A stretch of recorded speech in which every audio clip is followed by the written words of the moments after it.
Welcome everyone to our webinar, The Catastrophic Humanitarian Consequences of Nuclear Weapons. I'm Chris Oppie, Professor of History at the University of Massachusetts Amherst and Director of the Ellsberg Initiative for Peace and Democracy. Tonight's event is part of a year-long series called the Existential Threat Project, with a focus on the perils posed by nuclear weapons and climate change, and what we can do to reduce them and ultimately eliminate them. For more information about past and future events, along with recordings, please visit our website, eipad.org, eipad.org. I'm very excited about tonight's webinar. It features an extraordinary panel of activist scholars and writers who will talk not only about the existential crisis posed by the still strong possibility of nuclear warfare, but about the damage nuclear weapons testing and production have already done. The Ellsberg Initiative for Peace and Democracy is inspired by the life and legacy of Daniel Ellsberg. Ellsberg is primarily known for an extraordinary act of moral courage, giving to the press and public, at the risk of life imprisonment, a 7,000-page classified history of the Vietnam War that came to be known as the Pentagon Papers, documents that exposed more than 2 decades of lies by US leaders of both parties about the causes and conduct of that war. What is not nearly as well known about Ellsberg is that he devoted much of the next 50+ years of his life to nonviolent activism, especially on the issue of nuclear disarmament. He was arrested scores of times for acts of nonviolent civil disobedience in pursuit of that cause. Ellsberg died last year, and yesterday at UMass, where his papers are archived, we dedicated the Daniel Ellsberg Memorial Bench next to the campus pond. I know he would have found tonight's webinar extremely important. So let me now introduce tonight's panelists. Cynthia Lazaroff will serve as tonight's moderator. She is the founder of Women Transforming Our Nuclear Legacy and nuclearwakeupcall.earth. She is a U.S.-Russia relations specialist and an award-winning documentary filmmaker. She is also the author of Dawn of a New Armageddon, published in the Bulletin of Atomic Scientists. It is her personal account of the Hawaii missile scare in 2018, when the government's emergency alert system accidentally sent a message to cell phones saying, "Ballistic missile threat inbound to Hawaii. Seek immediate shelter. This is not a drill." Although it turned out to be a false alarm, the error was not corrected for 38 terrifying minutes. Mary Dickson is an internationally recognized advocate for survivors of nuclear weapons testing. She herself is a downwinder from Salt Lake City, Utah. An author and playwright, Dickson wrote Exposed, an acclaimed play about the impact of nuclear testing. She has worked tirelessly with other cancer survivors to expand the Radiation Exposure Compensation Act to include more downwinders and uranium miners. Dickson has given many talks in the US, Japan, Europe, and Central America. Her articles have appeared in USA Today, The Progressive, and The Hill. Ivana Hughes is president of the Nuclear Age Peace Foundation and a senior lecturer in the discipline of chemistry at Columbia University, where she was awarded the Lindfest Distinguished Columbia Faculty Award for 2020. Her work on ascertaining the radiological conditions in the Marshall Islands has been covered widely. Dr. Hughes currently serves as a member of the scientific advisory group to the Treaty on the Prohibition of Nuclear Weapons. Besides academic publications, her writing has appeared in The Nation, Bulletin of the Atomic Scientist, The Hill, Scientific American, Truth Out, Common Dreams, and elsewhere. Togzhan Kassenova is a Washington, D.C. based senior fellow at the Center for Policy Research, SUNY Albany, and a non-resident fellow in the Nuclear Policy Program at the Carnegie Endowment for International Peace. She is an expert on nuclear politics, preventing the proliferation of weapons of mass destruction, and financial crime prevention. She currently works on ways to minimize the access of proliferators to the global financial system. From 2011 to 2015, Kassenova served on the UN Secretary General's Advisory Board on Disarmament Matters.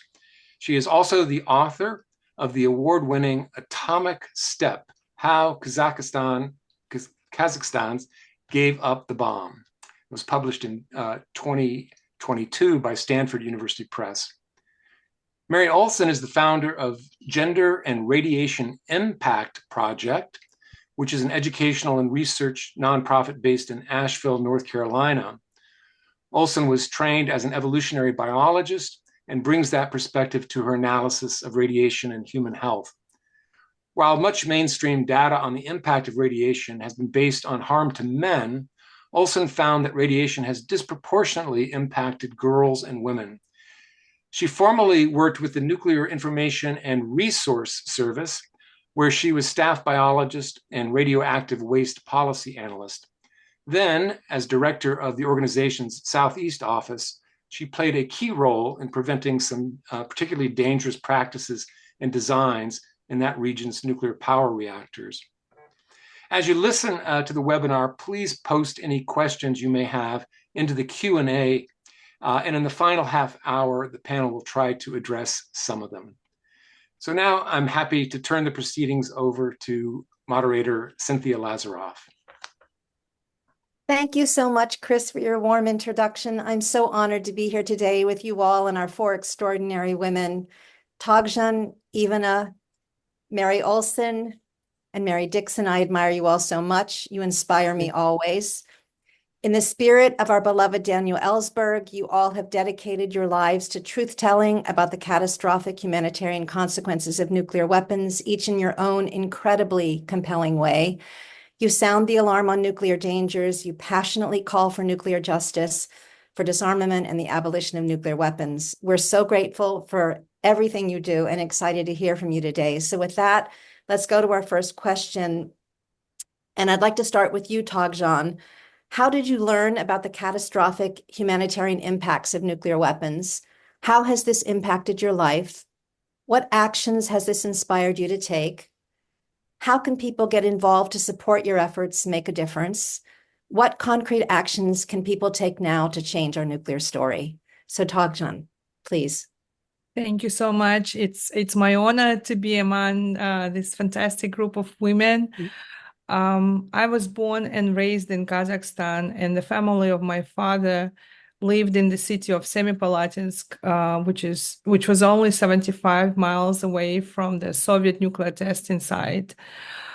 Growing up, I didn't know much about it, and even during, already my high school and university years in Kazakhstan, it wasn't the story that I heard about, a lot. And even when I started my professional and research career in the nuclear policy world, I don't think I understood the extent of what happened in Kazakhstan or to Kazakhstan during the Soviet period. At some point, I started researching Kazakhstan's nuclear history. I worked with archives, interviewed survivors at the international conferences or in the city of Semipalatinsk, which is now called Semi. But even then, I didn't fully apprehend the extent of that impact. And it's only when I physically went to the former testing site, when I saw everything with my own eyes, when I went to the rural areas next to the former testing site, when I started meeting little children with visible physical health issues, that I could, finally comprehend the full extent of the impact. And so if initially I was starting my research thinking it will be a more political diplomatic book, more about Kazakhstan's disarmament, understanding the full impact made me rethink and dedicate half of my book to the stories of survivors. And that, that was the impact on my life, that I decided to dedicate substantial time to learning these stories and telling the stories through any channels that I could. In terms of how people can get involved or support or make a difference, I think the first step is always self-education and just learning what's happening with the communities that suffered from nuclear weapons programs. I'm very happy to tell that in Kazakhstan, several young people were inspired by the book, and they decided to dedicate now their efforts to working in this field. And so I think each of us, no matter in which field, whether you are a professor, journalist, an activist, we each have a role to play. And I think no contribution is too small. And if everybody does their part in their own way, but starting with self-awareness and self-education, I think that would help to move things further. Thank you, Togzhan, for your very inspiring words. And Togzhan's very modest, but I just want to say that her book is now out, and I'm just going to hold it up for a minute. It's amazing. Great. And I encourage everyone who hasn't read it to please read it. It's such an incredible account of the harms that were done, but also how the people came together to really change history in a very inspiring way. That's a model for the world. So next, I'd like to come to you, Mary. Mary Dickson, Mary D. All right. Sure. I mean, again, it's a pleasure. I've met all these amazing women, and I kind of feel not up to doing this. I'm not a scientist. I'm not, an academic. I am a person who has lived experience with this. I'm a downwinder. I had thyroid cancer in my 20s, but I did not put it together at the time. That's what happened to me. I lived in Salt Lake City, and like so many people living in Utah, I assumed that only happened to this little area around St. George, Utah. I grew up in Salt Lake drinking milk from a local dairy. I played in snow that I put vanilla and sugar in and pretended it was ice cream and ate it. And I remember kids I grew up with getting cancer, and which just seemed so terrible to me. A little girl who was 8 died because she had a brain tumor. Her brother died 4 weeks later of testicular cancer. And I knew a friend's fathers who had cancer. I just thought everybody got tumors and cancer. And I didn't put it together why, even though my father was a meteorologist who taught at the University of Utah. So he knew about wind, and he knew the way it blew in this country from the west to the east. So it wasn't until I was writing about testing and interviewing lots of downwinders that I started thinking, well, that happened in my neighborhood.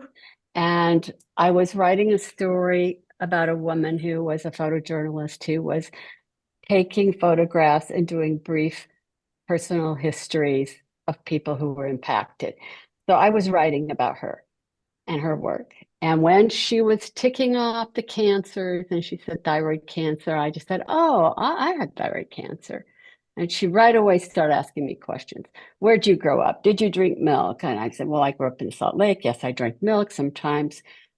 We'd go to my grandfather's and drink it straight from the cow. And she just said, you're a downwinder.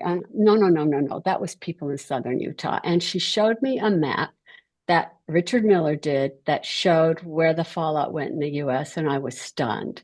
And that's when I started. I mean, it was like being punched in the gut. And then everything I learned after that, the more I learned, the more each thing was like being socked in the gut. And I got better from having cancer. It was pretty shocking at the time. I was only in my 20s, and that was a hard thing because I assumed I would always be fine. Things would always go my way, and they did not. And I started seeing friends. One friend I grew up with who had bone cancer and died very young. Then my sister got lupus. She ended up dying of that.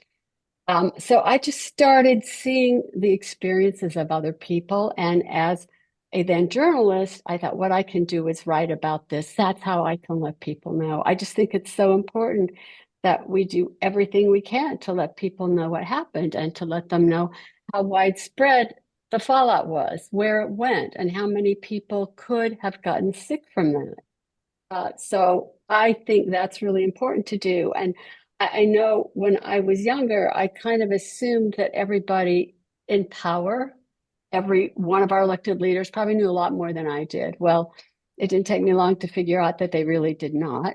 And I was no longer afraid of the nuclear priesthood, I like to call it. And I knew, like you said, Togzhan, that I had to educate myself. And it's like the more I learn, the more I realize I don't know, and the more I need to learn. But I've kept doing that. I mean, I took Mary Olson's class online. I try to read everything I can. And one thing I do is I always say yes when people ask me to speak. I always say yes, because you never know who might be there and who might be impacted by that. And I think I also like to teach. I've taught a lot of classes. I'm teaching one at the University of Utah right now. And it's really important to me that the next generation understands this and does something about it and is inspired to do something about it. And that's one of the reasons I think that we have to keep telling our stories. I've gone to Washington more times than I can count to meet with different offices. And the thing we're always told is, I didn't know this. I didn't really understand it till I heard your stories. And I just think those stories are so incredibly important. I can give them all the facts, all the data I have, but what really moves them are the stories. They have to see how it impacted people. So that's one thing. And I also think something going forward, I tell people, call your representative, tell them that they have to support this legislation we've been working on to expand compensation. I mean, it passed the Senate last March, let's see, 69-30, which in this divided Congress is really amazing. And I'll talk more about that later, but I just think, don't think your voice doesn't make a difference. I had one senator tell me sometimes it only takes hearing from 10 people for me to pay attention to an issue. So never underestimate your own power. We live on this planet. We have a right to say what we feel is important to be done about nuclear weapons, because we all share this planet. And I often think with elected officials, you live on the same planet we do. Aren't you worried about this? They should be. So I think, again, the stories to me are just so important. I've gathered a lot of them and listened to a lot of them. I know my cousin, whose husband died of cancer, said to me, your story didn't end tragically so that you can carry the tragic story forward. And I feel an intense obligation to do that. So that's what I've tried to do to make a difference going forward. Thank you, Mary, for all you do, and echoing Togzhan, the importance of self-education and the power of story. And I also just want to do a call out to Mary's play Exposed. If there's any theater people in the audience, it's an incredible play, and people are doing readings in different parts of the country and world. So please reach out to Mary, who would love to, I'm sure, have her play read at UMass and beyond. Thank you. So thanks, Cynthia. Absolutely. Mary O, we'll come to you next. Could you riff through that question again? The question again is, how did you learn about the catastrophic humanitarian impacts of nuclear weapons? How has this impacted your life? What actions has this inspired you to take? How can people get involved to support your efforts, make a difference? And what concrete actions can people take now to change our nuclear story? Great questions.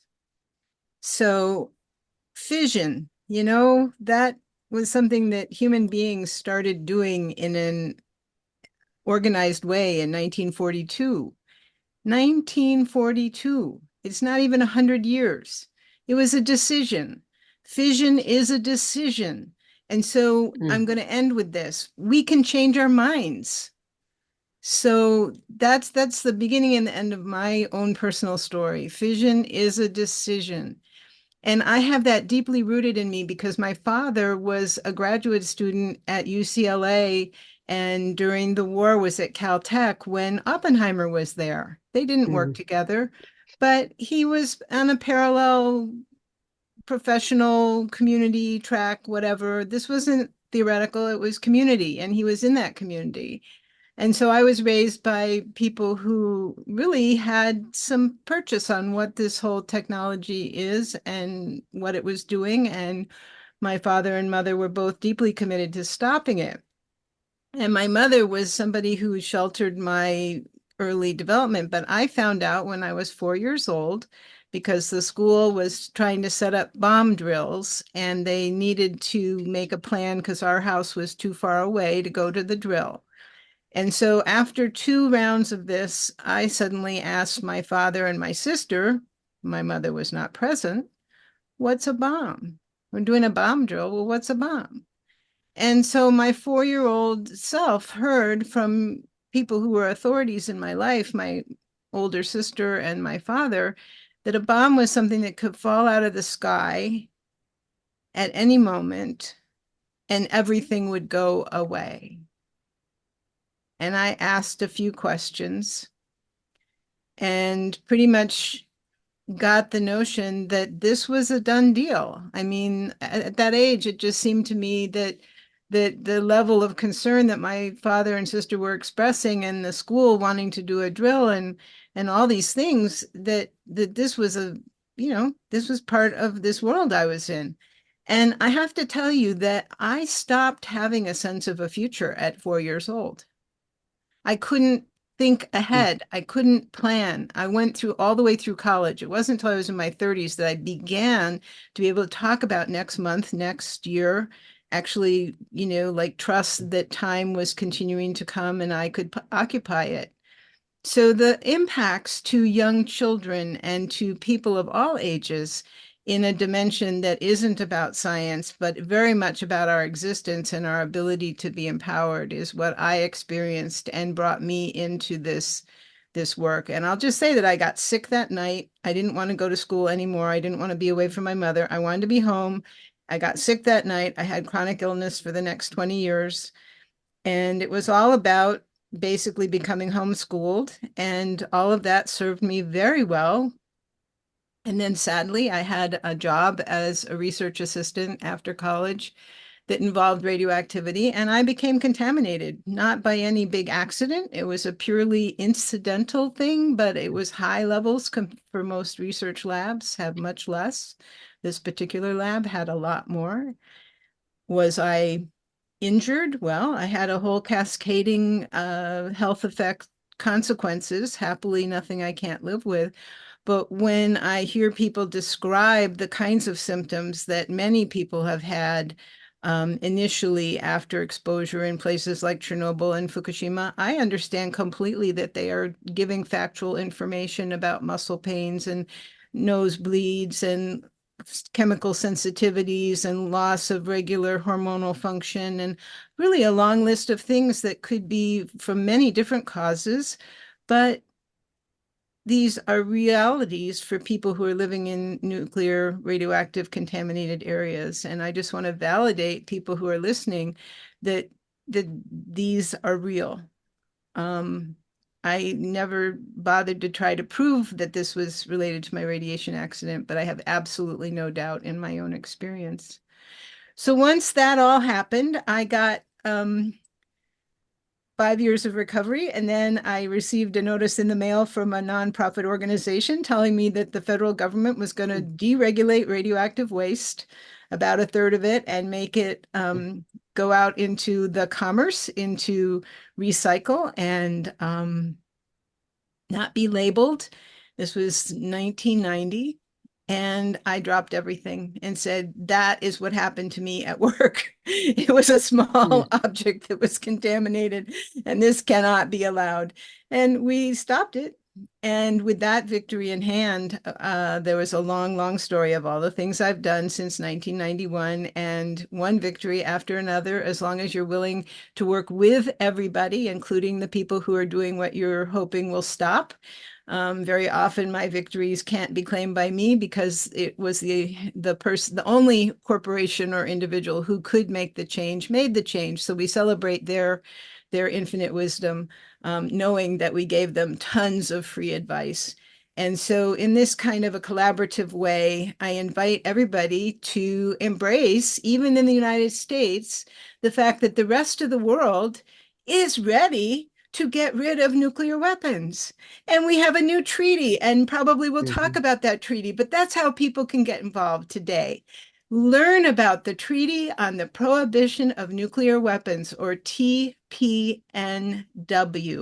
and claim as a proud, if you're in the United States, I'm just speaking as a proud member of this nation, as a citizen, that it's a patriotic opportunity to engage in a positive future together and to educate everybody else about this treaty and the fact that it has close to 100 nations that have already signed on to it, and that we can together change our minds. Vision is a decision, and we together can change our minds. And I haven't had a chance to talk about the single cell, so I trust I'll get a chance to come back to the single cell. Thank you, Mary, for highlighting through your personal story the impact of trauma, of nuclear weapons, psychological trauma, in addition to physical trauma that you and others on this call have experienced, and also just how you turned your trauma into something truly extraordinary. So thank you. And just a call out for Mary, and who will talk about her work. If there are young biologists and researchers in the audience, Mary is really looking to engage young people in this research that she'll be talking about on ionizing radiation and the impacts on the human body. So I'm looking forward to hearing more from you, Mary, later. Now, Ivana, we come to you. And please, do I need to read the question again? No, okay. That's fine. Absolutely. Thank you.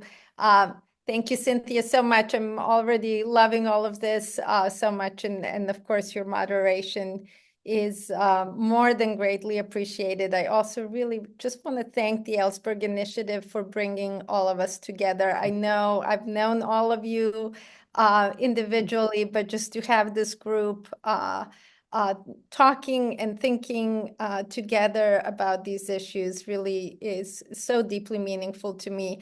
Of course, you've all broken my heart over and over again in the course of these remarks. I come to this issue a little bit differently from all of you. I come to it, I often say I come to it as a scientist and a mother. And as a scientist, because quite simply, I've been at Columbia. So I've been at Columbia for over 15 years now, and I've had a PhD in science for even longer than that. And I always saw science as something beautiful, something that was not just about practical applications and improving our lives, but also something that can tell us about our universe, that can tell us about who we are as human beings, that can inspire us to me a life informed by our scientific discoveries, which are so many and so numerous and so incredible, is a life that's fulfilling in the way that a life with music and art and literature is fulfilling. I just literally this week had a student who was asking, we were actually talking about something completely different, gravitational waves. And the student said, and what's the purpose? And I said, of finding gravitational waves. And I said, and what's the purpose of a good piece of music or a beautiful painting?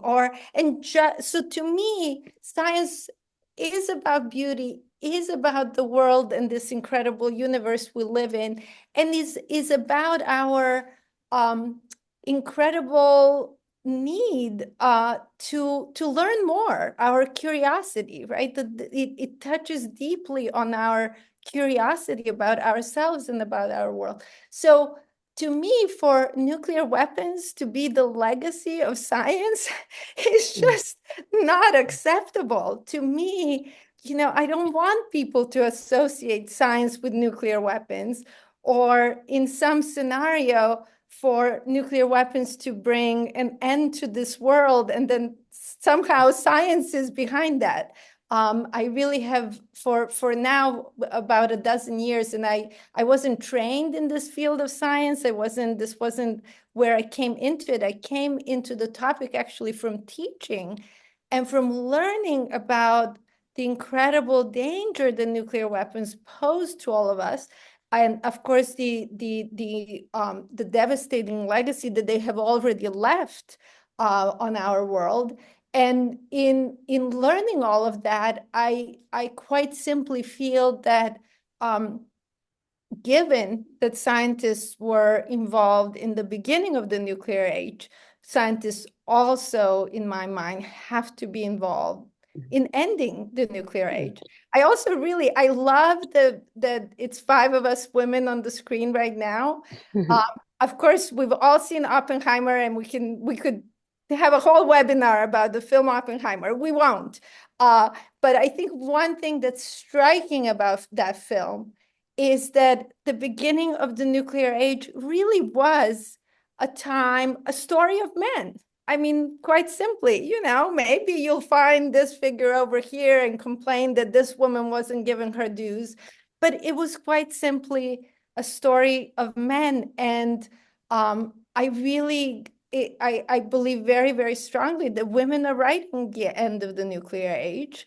We're writing it now. We're writing it each through our own work, and so many other women, whether they're coming to this from a scholarly perspective, an activist perspective, an affected community member perspective. I really feel that for women, this is personal in so many ways, whether it's about the way in which maternal health has been impacted in affected communities, or whether it's about the radiation impacts, whether it's cancer or other diseases. And then this notion that I've heard Mary say that, Mary Olson, I've heard you say that girls are not just a demographic group, or you have a line along those lines, but a link for humanity. And so I think there's this really important sense that we carry about the future. And again, just to emphasize the devastating nuclear legacy, which is something that really brought me in more deeply into this issue, was learning about the Marshall Islands. Of course, Kazakhstan, the southwest of the United States, as well as many other places around the world. All of these places were impacted by nuclear testing by the many, now 9, but in many cases, the original 5 nuclear weapon states who all tested nuclear weapons in the atmosphere. And in the Marshall Islands, the story was just quite simply devastating. The 12 years of testing there was not just 67 nuclear tests, but the equivalent of 7,000 Hiroshima bombs. And at Columbia, starting in 2014, we did a series of research studies there to try and understand what the radiological conditions there are like today. And it still amazes me that we found in parts of the Marshall Islands radiation still decades. This was the testing was 1946 to 1958. Still decades later, the radiological conditions are just not, it's not where I would go to live. It's not where I would want my children to live. And I think that in and of itself has, for me, 2 messages. One is the message of nuclear justice and what do we do to right these historical wrongs. But it's the other message is these weapons are not like other weapons. This is not about bombing a place and then coming back to rebuild. This is decades later. You still have unacceptably high levels of radiation. And so I think I'll just end on I'll end on two quotes, two of my favorite quotes. I'll end on a quote by John F. Kennedy that we must abolish nuclear weapons before they abolish us. And I'll also use one of my favorite Daniel Ellsberg quotes when he referred to current nuclear weapons policies as dizzyingly insane and immoral. And I think that's really what we're talking about. We're talking about things that are dizzyingly insane and immoral historically, at present, and we hope we solve it for the future, but potentially in the future as well. So I'll stop there and look forward to the continuing discussion. Thank you so much. Thank you, Ivana. You really embody that scientist and woman changing the story in all that you do, and you're modest about your participation as one of the two women on the Scientific Advisory Committee for the Treaty on the Prohibition of Nuclear Weapons, and as president of the Nuclear Age Peace Foundation, do so many different programs. But I hope you're going to speak about, and I want to just sort of put a note here for the youth in the audience, the incredible programs that you have for youth that are involved from all over the world, reversing the trend, et cetera. So look forward to hearing more. And your comment about nuclear justice is a perfect segue to our next question, which is, what does nuclear justice mean for communities that have suffered from testing or from nuclear testing or use? And I'd like to start with Togzhan and hear, what does this mean for the people of Kazakhstan who have suffered nuclear testing? What does nuclear justice look like? Is it possible? Can you tell us about it? In Kazakhstan's case, it's important to explain that Kazakhstan suffered because of the decisions, not of its own leaders, but the leaders sitting in Moscow, very far away from Kazakhstan. And the people of Kazakhstan never had their own agency over their own fate, which is very similar with most of the communities who suffered from the nuclear weapons programs of major powers. And so when we talk about nuclear justice in Kazakhstan's case, now an independent country, the first question is, who is responsible? And some might say it was the Soviet Union, it's the country that doesn't exist anymore, or so nobody to assign blame to, or they might say it should be equally divided between 15 Soviet republics that comprised the Soviet Union. But this would be a very dishonest argument because republics were definitely not equal, and the decisions were made in Moscow. And nobody asked Kazakhstan whether it wanted to contribute to the Soviet nuclear weapons program. And so I think we should move to the next question. Who is benefiting from the weapons that were developed, tested, at the expense of people of Kazakhstan and its environment? And the answer is very clear. It's Russia. Soviet nuclear weapons were inherited by Russia. We see, especially right now, that Russia, in a way, benefits from the fact that it can engage in nuclear blackmail, especially in the context of its war against Ukraine. And so, to me, it's very clear who carries responsibility. But unfortunately, I don't think it will be anytime soon that Russia would acknowledge the harm that was brought onto Kazakhstan and its people. And as somebody who knows now the stories of survivors and understands the kind of pain and that they go through, and who understands that they need practical help now, not some, sometime in the future when Russia is enlightened enough to take responsibility and so on. And so here I see that the responsibility is on the government of Kazakhstan to help survivors. That would be another part of nuclear justice, to treat your people with respect, so that they have the dignity. And whenever I mention this, I mean not only the government, but also the society, because unfortunately there is stigma attached to people who are from the region that was most exposed to the Soviet nuclear tests. And so a lot of work has to be done there. So just to sum up, it's formal acknowledgement, apology. Even if we don't expect it, we should always raise it. And then, practical help, which should go beyond healthcare and medical benefits. There is legislation and there are services in Kazakhstan, and there is assistance to the survivors, but it's also beyond that. It's socioeconomic help, and it's also societal acceptance of the fact that these people carry the stories shared by the entire nation. These are not stories only attached to the immediate vicinity of the former nuclear testing site. Thank you, Togzhan, for that very comprehensive overview of the complexity and what you think should be done. It's really, really helpful. Mary Dickson, let's come to you next. Yes. What would nuclear justice look like for downwinders like you?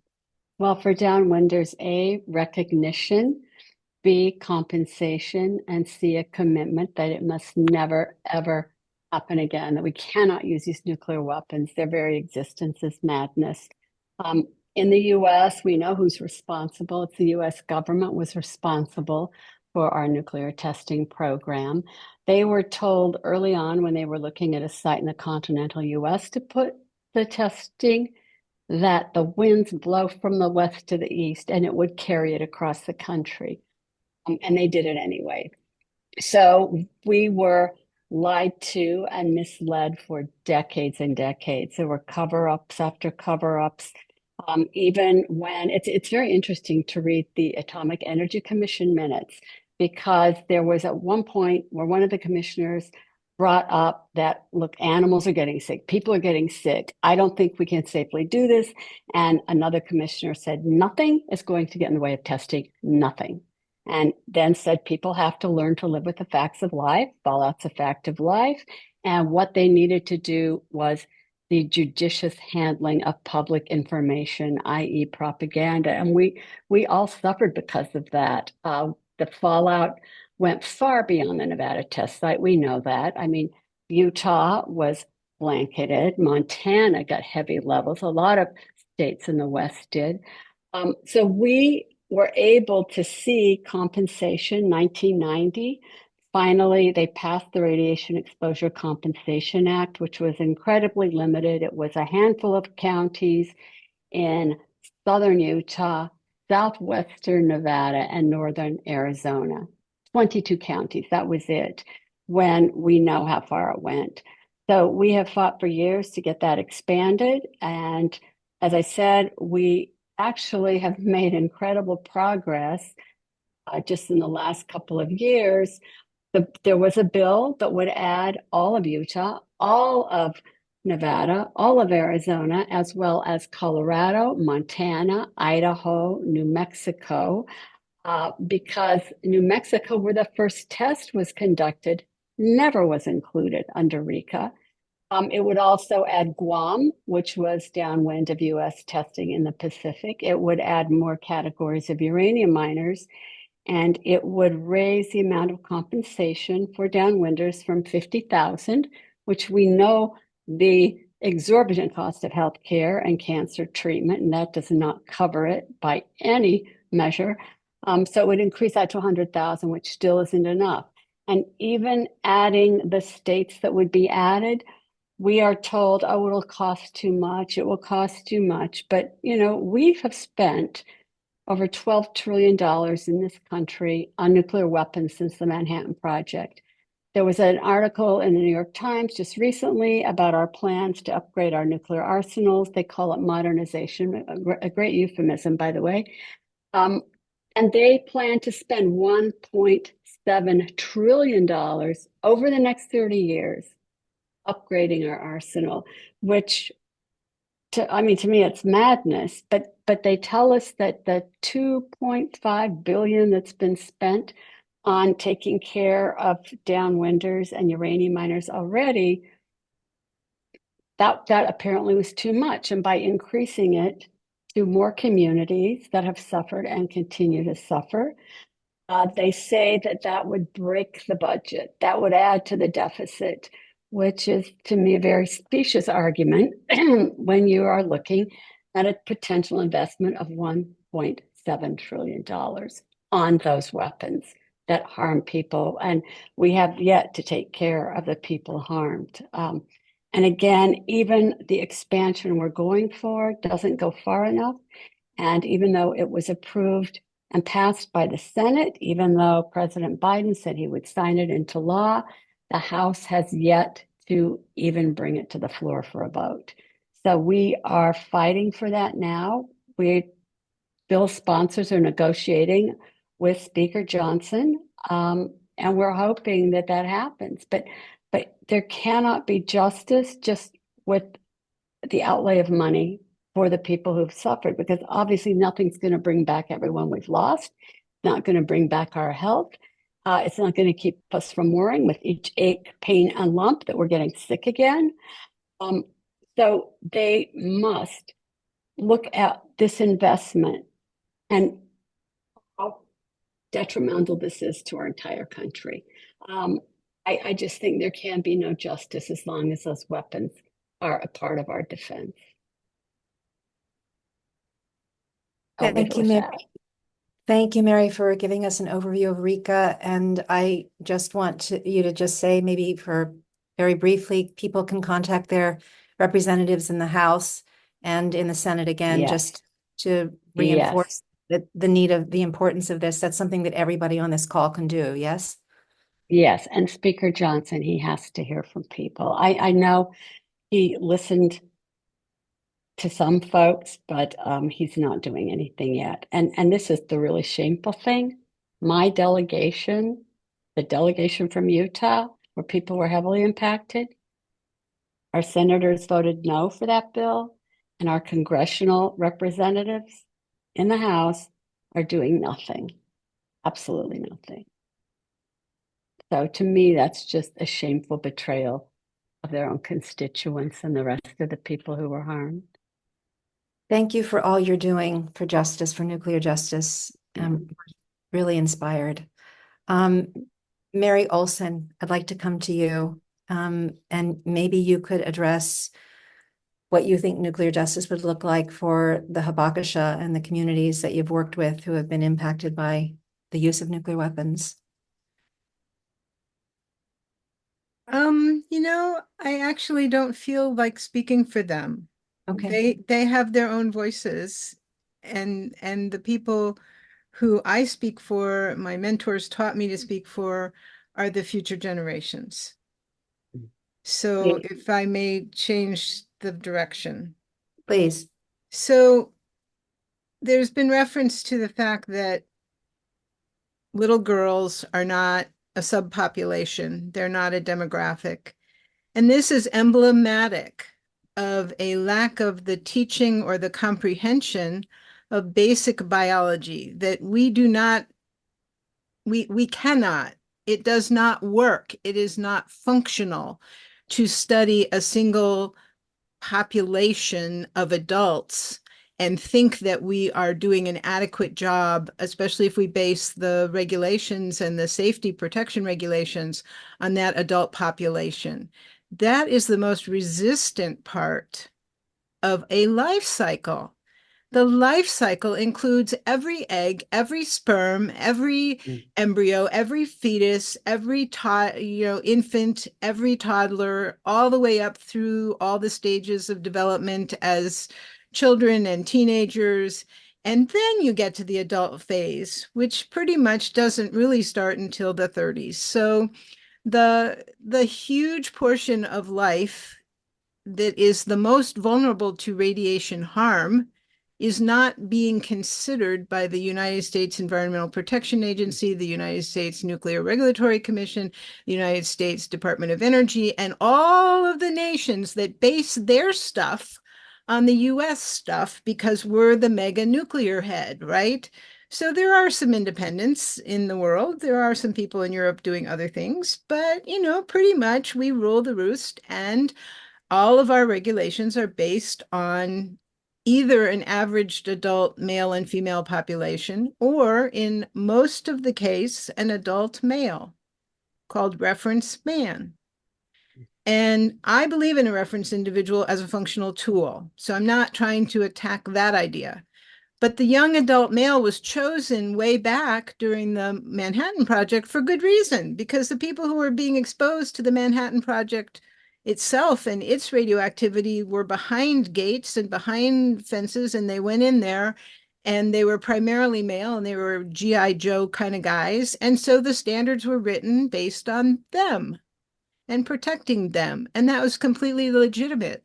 The problem is they never stopped, looked, listened, took a breath, or even looked around when they generalized that model to the entire US and really global population of the quote unquote general public, which includes not only males, but females. And we now know that female bodies are impacted more than male bodies in every age group, and that the difference is greatest in young children.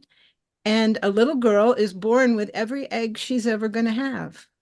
And those eggs in our ovaries as women are present at all times. They're not just present when we get pregnant or when we're born. They are there at all times. And so a radiation exposure to a female body is exposing those ova, and they do not regenerate. Those are what you have. You're born with them.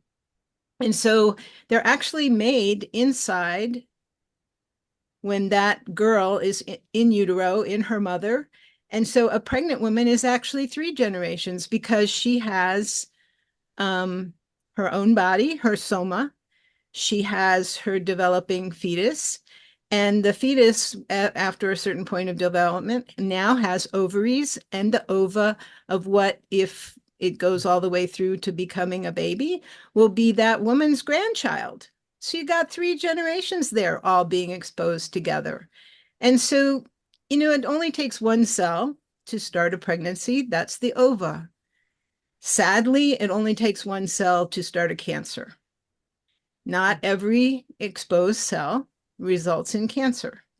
We have beautiful mechanisms in our body to protect us. Some cells that are abnormal just die and absorb naturally, no problem. Other cells are repaired, no problem. Some abnormal cells just sit there and never do anything. But a cancer can form from any abnormal cell that's sitting in the body waiting for the next triggering steps.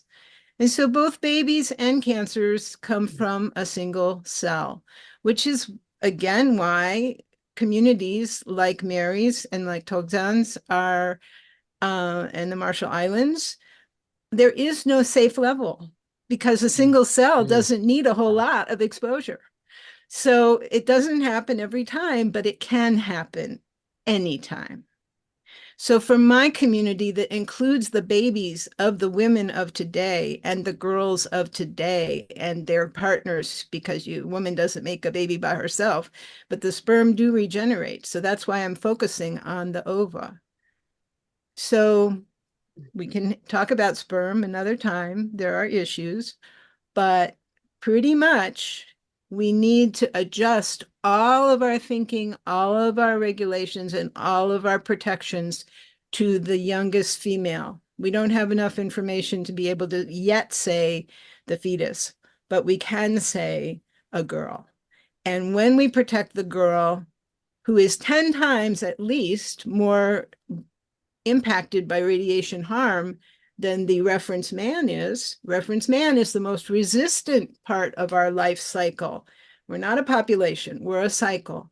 And he is the most resistant part. the little girl is one of the most vulnerable parts. Actually, I hate that word. Did I say it? Yes, I said it. Let's say the most impacted part. So if we move our regulations over to center them on the girl and make her the reference, then the men and everyone else will be better protected. Men will be 10 times more protected if we had a reference girl. So this is not about anything other than bringing biology into the equation, bringing future generations into the equation, and understanding that we cannot have a life cycle unless we protect every single step in that cycle. That's justice. Thank you, Mary, for really highlighting specifically what the issue is here, which very few people know about, the difference, the disproportionate impacts on women and girls due to ionizing radiation, and specifically what we can do by demanding that we change the regulations to bring justice to this and to make things right, to begin to make things right. Thank you. Ivana, we come to you, and what would nuclear justice look like for communities that have been impacted by nuclear weapons? Thank you, Cynthia, and thank you, Togzhan and nuclear Mary. testing.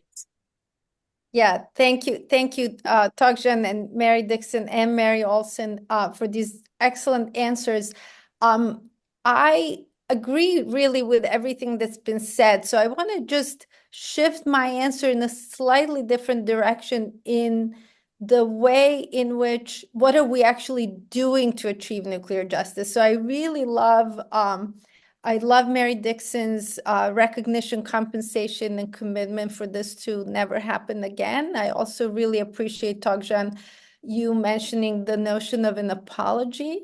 I really deeply believe that an apology is needed in addition to all these other things.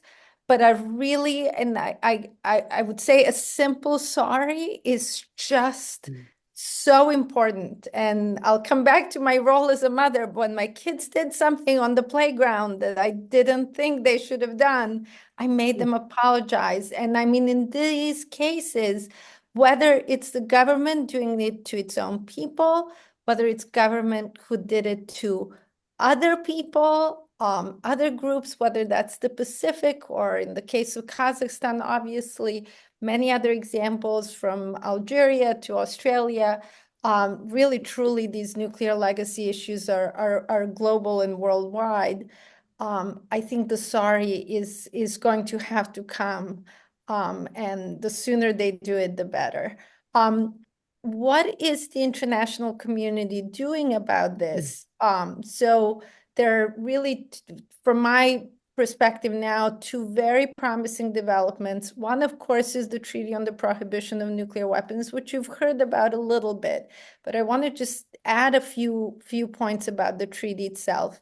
We are at 73 states parties.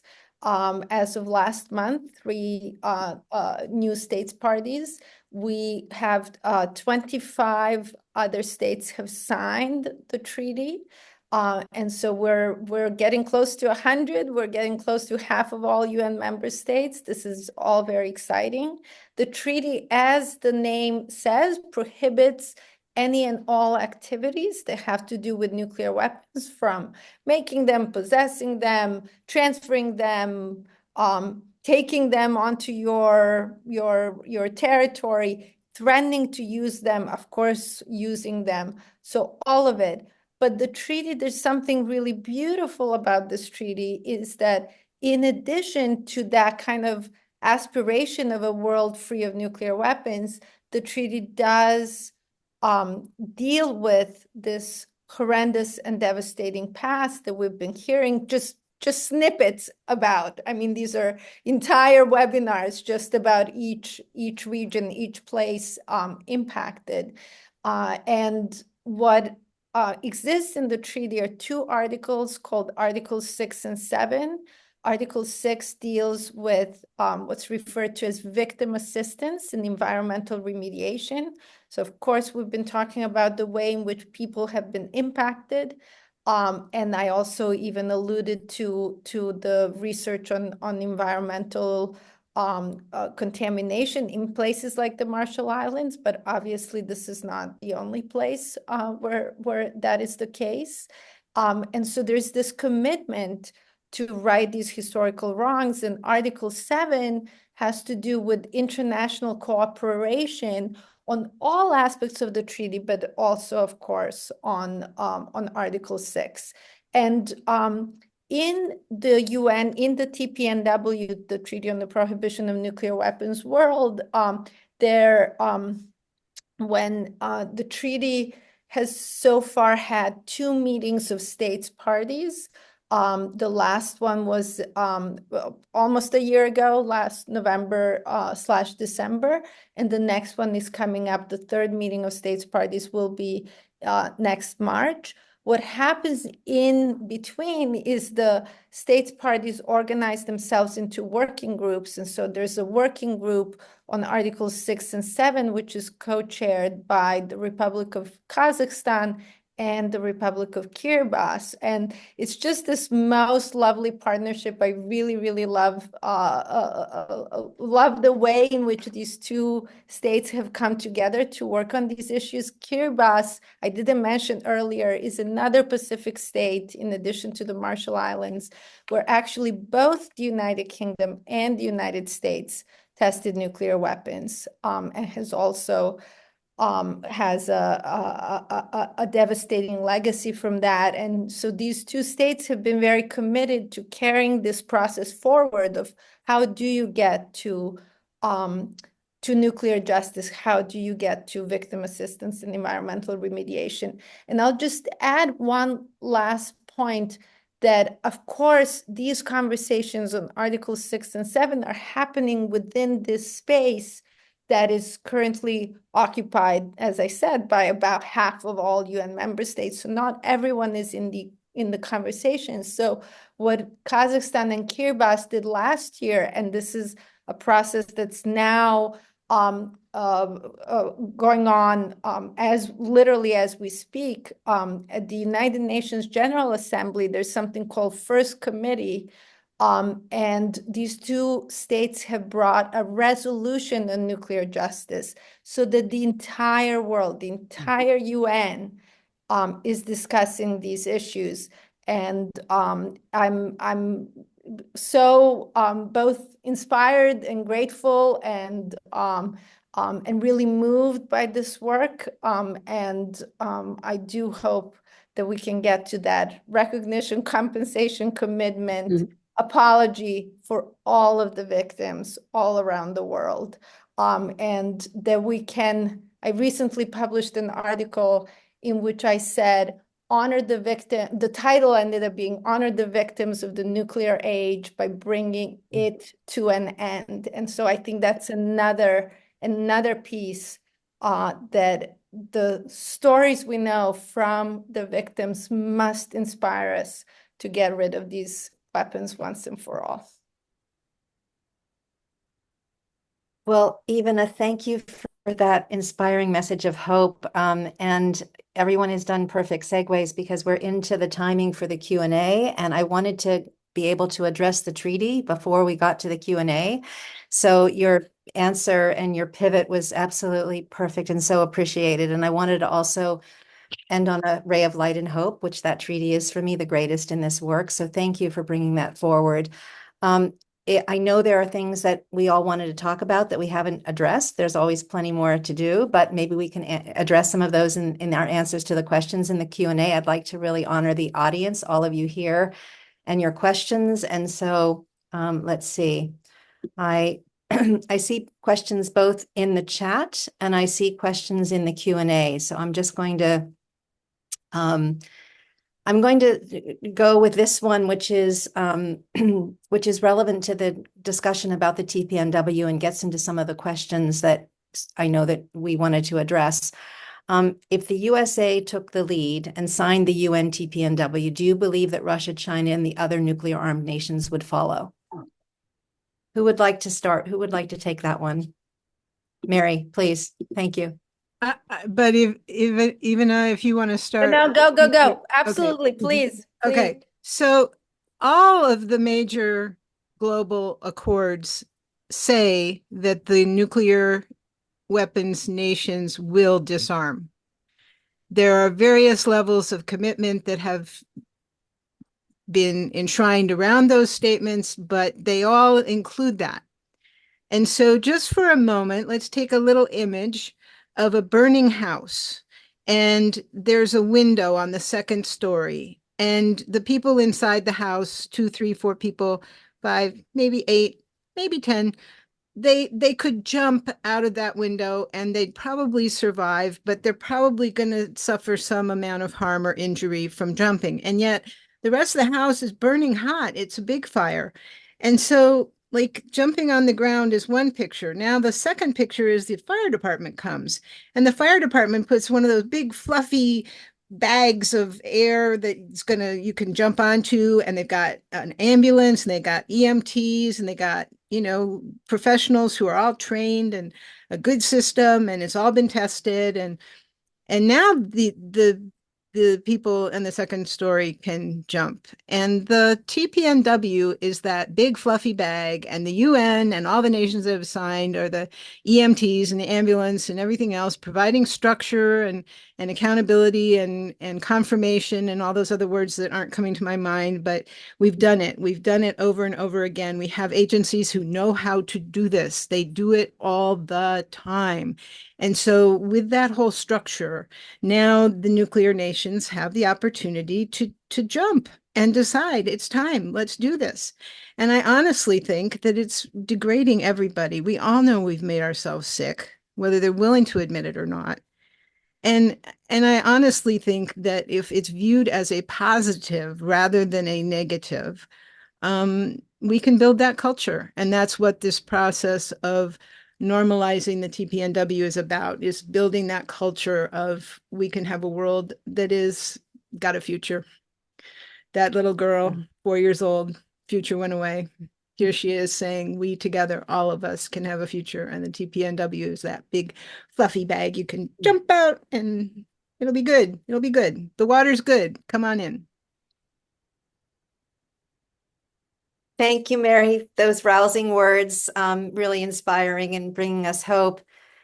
Who else would like to respond to this question about the United States? If we take the lead, would the other nuclear armed states follow? Please, Ivana, please. So I very much believe that the United States needs to take the lead. I think that, and I do believe that if it did, that the other countries would follow. I believe this for a couple of different reasons. One is that I do think that we have the ethical, the historical responsibility. We are the first country to develop these weapons. We are the only country to have ever used them on civilians in that dramatic way, where people were literally evaporated, burned to death, and all of the horrible things that we know took place in Hiroshima and Nagasaki. And we also wrote the playbook on nuclear testing, starting with Trinity in New Mexico and then continuing on to the Nevada test site and the Marshall Islands and Kiribati and underground tests in Alaska. I mean, everybody else then just followed. Oh, you just go somewhere far away near a vulnerable, typically indigenous population, and you just ignore their cries for help. I mean, this is literally what happened and what everybody else did. So I do think there's a very unique responsibility there. I also think that the United States is in a special position in that I've really come to believe that the existence of nuclear weapons threatens United States in a way that we're uniquely vulnerable to nuclear weapons. I actually think that the United States would be much safer in a world without nuclear weapons.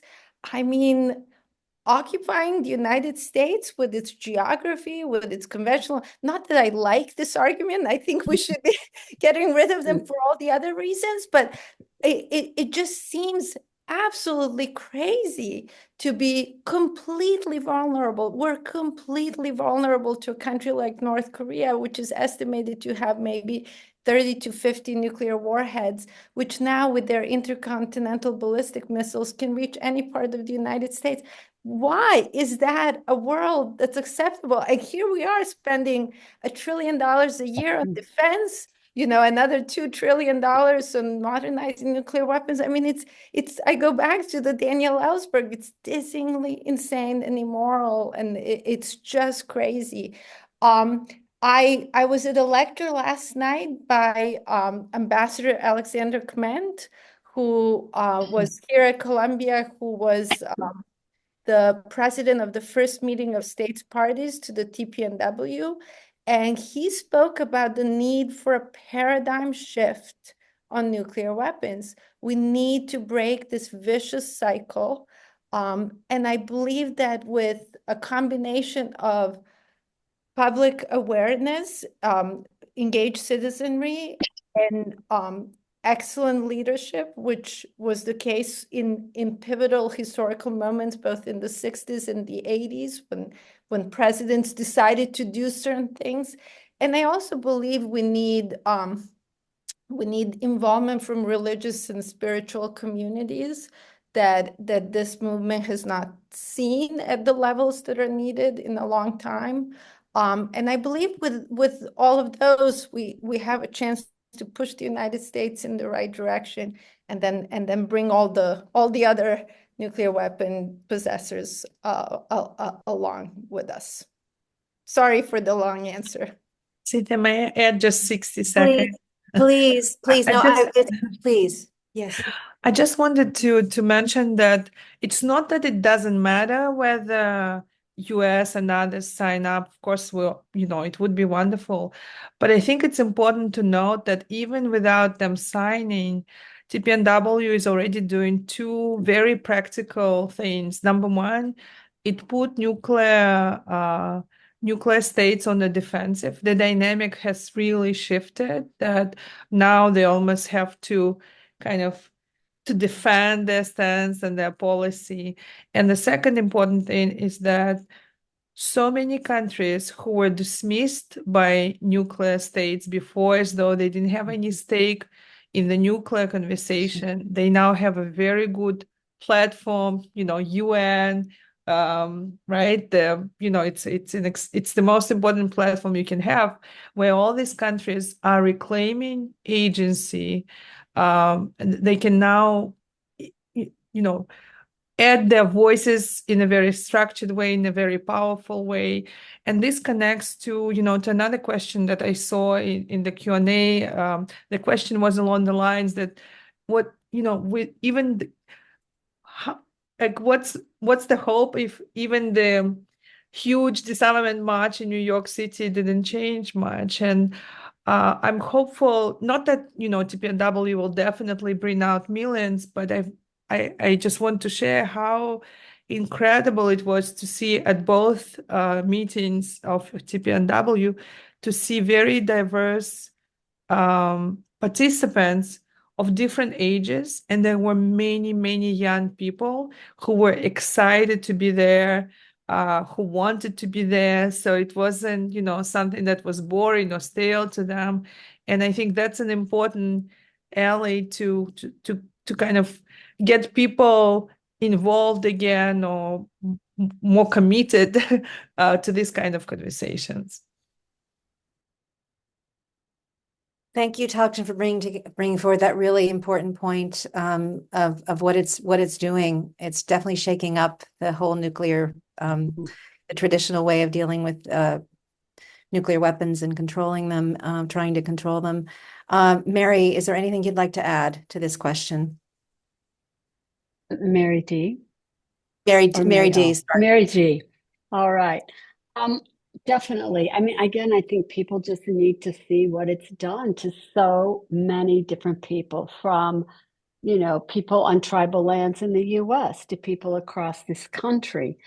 I don't think most people understand that. They don't know what 928 tests in Nevada did to the people of this country. I mean, I tell people that number and they're shocked. I also think I hold out that women can really make a difference.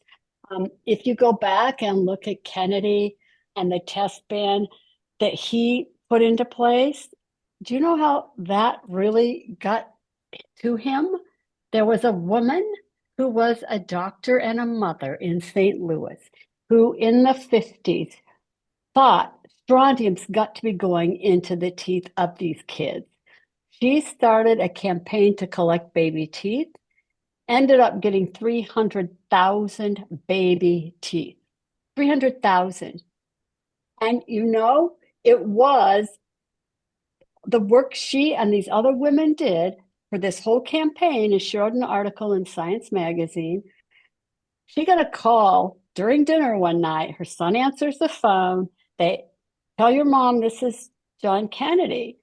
He goes, Mom, there's a John Kennedy on the phone. It was President Kennedy telling her about the test ban. That was the power of women. And I just think we have to grab that power. I really, really think women will make the difference. Well, the stories are really inspiring that you're all sharing, and just what the possibilities are. People said about the TPNW, when I first heard about it, I heard nuclear armed people in the nuclear security community here in the United States saying it's never going to happen. And then once it got passed at the UN, it's never going to be ratified. And now that it's ratified, I mean, and this one woman who was worried about the strontium 90 in her child's teeth started a movement that helped to change history. So that's where the hope is. That's where the possibilities are. So thank you for bringing all of those forward. I want to go back to the questions now. One of them, if it didn't make a difference, the 1 million people in Central Park in 1982, what's it going to take?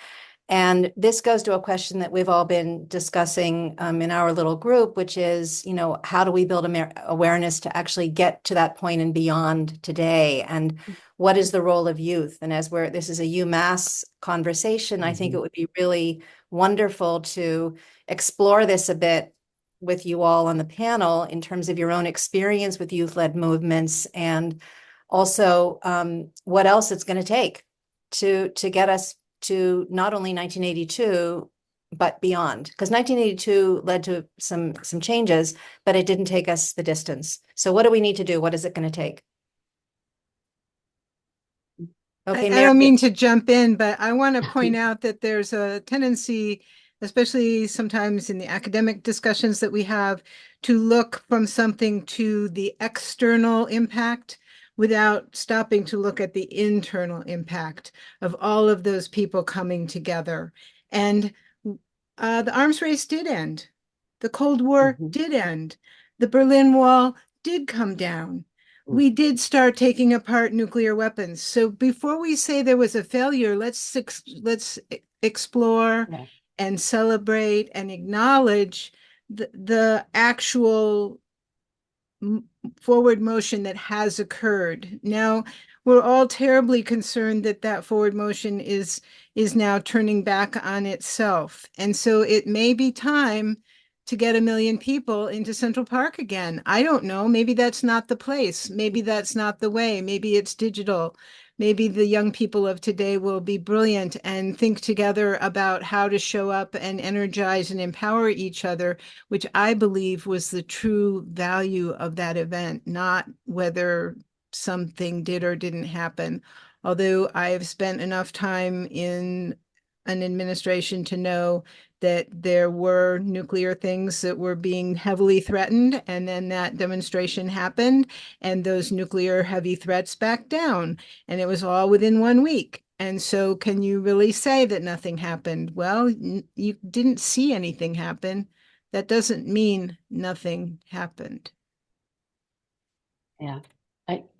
I, can Mary, I say too, Mary, please. just working with a lot of young people, this generation gives me incredible hope. I always tell them how much they inspire me. They're smart, they're educated, they're committed, they know things we never knew at their age. I just hold up great hope for them. And I'm always telling them, you've got to pick up the torch because we're not all going to be around all that long. So you've got to step in. This is your future. And I really think that them stepping in, just as I believe women stepping up, I think young people can make a huge change in this country. I really do. Thank you, Mary. Ivana, please. Yes, no, I absolutely echo all that has been said already.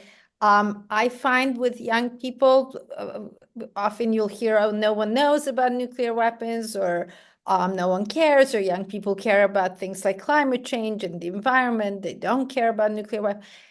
They don't care about nuclear weapons until you tell them about Yeah, nuclear weapons. yeah. I mean, they cannot care about something that no one is telling them about, that no one is teaching them about, that when they're not hearing the story, Mary Dickson's stories, and about Mary Olson's research, and about Togzhan's research with people in Kazakhstan, they quite simply cannot care about things they don't know about. So you know, I really do think it's not like there's a silver bullet where we organize one event and it's going to solve all. I think of this as you push and you push and you push until the dam breaks. And I do think the dam will break because I was in a very high level meeting this morning at the United Nations, and the sentence that was made that really has stuck with me all day is the current path is not sustainable.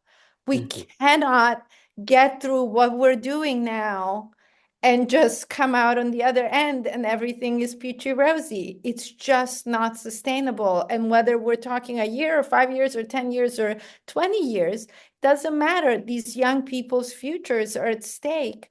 And we need to keep educating them. We need to like Mary Dickson, I too. If I get invited to speak about nuclear weapons, I just do it.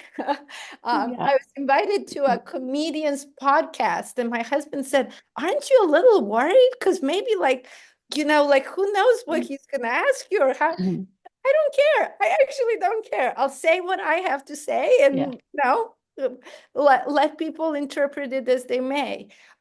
So anyhow, I think I'll add just one more thing. It's true. Young people know about climate change. They care about climate change. We need to bring these two issues together much more. They're deeply interconnected. Some of the most dramatic impacts of nuclear war would in fact be on climate. Current climate crisis is absolutely going to exacerbate conflicts, which could lead to nuclear weapons use. There's so many ways to see these issues as interconnected. And as I've said many times, actually, it's not like if we address climate change and then we destroy the earth in nuclear war, like that will be okay. Oh, well, but at least we solve climate change, or vice versa, right? We get rid of nuclear weapons and then the planet is ravaged by climate impacts. So we got to bring them together. We have to see them as part of healing of our planet. And I'll just say one difference between them is climate change is hard. Nuclear weapons are not. Nuclear weapons are a political decision that can be made, and humans can solve it. If there's political will to solve it, humans can solve it right now. Anyway. You, Ivana. Togzhan, would you like to add anything? Yeah, just I know we're short on time. I just wanted to mention that what's powerful about the young people is that they're not cynical. They're not defeatist in terms of they think everything is in their power, and also in very practical terms they're so good with communication, and so they're the ones who can do such a good job whenever they're given the platform to speak and or to communicate with others. But I want to mention that it's also on us, on people of other generations, not to leave this mess only to them to resolve. I think, people of all ages, backgrounds, have a role to play, and it's our shared responsibility.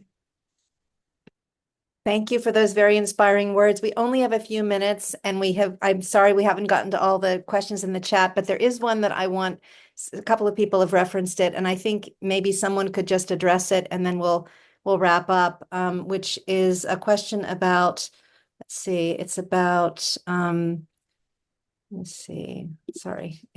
nuclear energy, and I'm looking for it. What are your thoughts on nuclear power being labeled clean and renewable? Can nuclear energy ever be safe, or are the dangers of nuclear weapons and nuclear power inextricably linked? It's a big question. We don't have a lot of time, but maybe if someone could just speak to that, because there are other comments about nuclear energy in the chat, and I would just like to maybe plant a seed of how Eric, who's asked the question, could go further in exploring this. I can take it, but I also cede to anybody else who wants to. Go ahead, Mary, please. All right. Please. So you can't do fission without something that is an atom that will split under certain circumstances. So a nuclear weapon is fission that's uncontrolled, and the whole idea is to make all the heat all at once and blow stuff up. A nuclear reactor is the exact same operation, but with conditions to essentially be like a clutch, so that one split makes one split and it isn't blowing up. But it's the same stuff. It's the same fission products. It's the same pollution that comes out of the reactor, both in planned and unplanned ways. Even without an accident, radioactivity is coming out of that reactor. And you can't run the reactor without doing all the steps that you have to do to make a bomb, with the mining and the milling and the conversion and the enrichment, and all those steps are people exposed, waste generated, communities contaminated, cancers and birth defects being generated at every step, and transportation that's causing additional issues. And it is what I call the Midas touch, where King Midas turned things to gold. Nuclear is the Midas touch in reverse, because there's so much radioactivity and contamination, and anything that gets touched by that is now also contaminated. And so it's not clean. It's just radiation you can't see, but it makes people sick. There's plenty of data to show that reactor communities suffer, much like the places where nuclear weapons have been produced, and much like, in a somewhat different way, the areas where weapons were tested.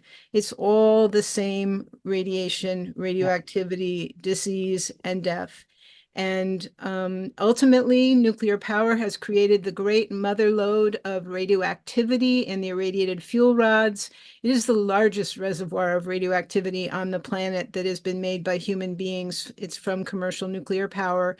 And currently, it's just sitting at the places where it was generated. Most places do not yet have a way to really sequester it for the millions of years that it's going to take for that stuff to become safe. So every time a reactor is used to make electric power, it makes more of those fuel rods, which is the worst burden on the planet in terms of waste.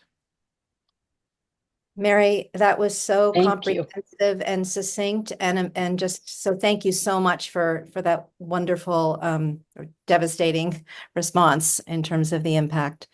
And I just want to say we're out of time, so I want to just take a minute and thank the Ellsberg Initiative for Peace and Democracy for hosting us, and Chris and Brennan for all the effort in bringing us together, and to you, my sisters, for your sharing your wisdom, your insights, your inspirations, your hopes, your pain.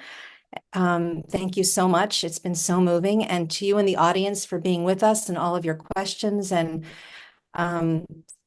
just going to say thank you and good night to everyone. Night. Blessings. Good night. Thank you, everyone. Bye. Thank you. Thank you so much.